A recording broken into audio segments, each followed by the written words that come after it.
Hey everyone, my name is Elvis. I work at Chalk, and I wanted to give you guys a quick demo of offline queries and how to set them up in a Jupyter notebook, which is a workflow that data scientists end up doing a lot. The intuition here is that whenever Chalk runs or gives you some kind of prediction or inference, we persist the inputs and outputs into a data lake that you can go back and query to build data sets for your new models or to feed into something like SageMaker or Vertex. And so they're pretty easy to set up. We just import Chalk and then we set up this Chalk client and then we can start making queries. And so in this example, I care about this marketplace user, and this is all just code, so I can actually jump into the feature class and then I can see these features and how these different features are computed. And then the cool thing is that I can also request a subset of features. So in this case, I'm only asking for 6 features. And then I can also create these date times and then pass them in as my lower and upper bound. And so when I do run this query, we'll see that this data is only getting pulled from this last year, year 2024.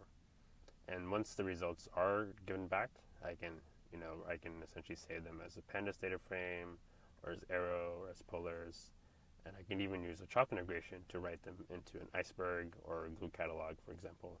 And this is super helpful because it makes it easy to share these data sets with other teams. And in this case, we actually named the dataset 2024.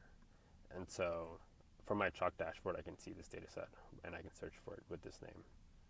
And so the second type of query I wanted to show you is me querying the same person, but at different points in time. So I'm going to query for 896. The only difference is I'm going to check what these 3 features are right after Christmas, right after New Year, and then essentially today minus 7 days, so last week.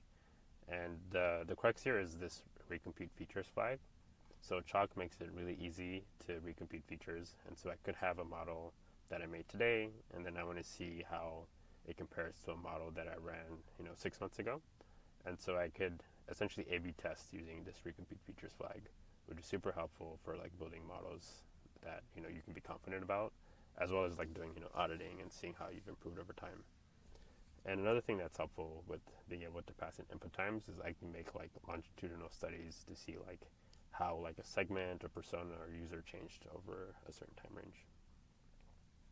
And then the last thing is I wanted to show you some of the other input parameters we have. So we have a max samples input parameter. So that's the same as limit in a SQL query.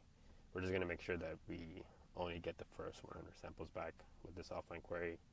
We have an environment flag.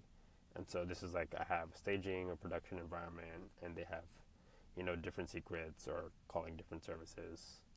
We also can pass in tags, and so tags are a really flexible feature that make it easy to scope the behavior of Chalk.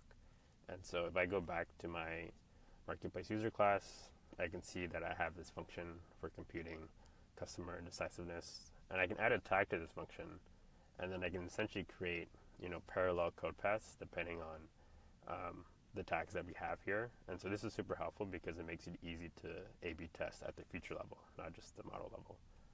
And then I can also run this offline query against a branch. So think like I'm data scientist A, you're data scientist B, and we want to see what the results would be on your branch versus my branch. We have correlation ID. So this essentially will attach this label to every log associated with this offline query. And so I can then like filter in the Chalk dashboard for trace this run, and then I'll see all the logs for this particular query. And then the last feature that's super helpful is run async.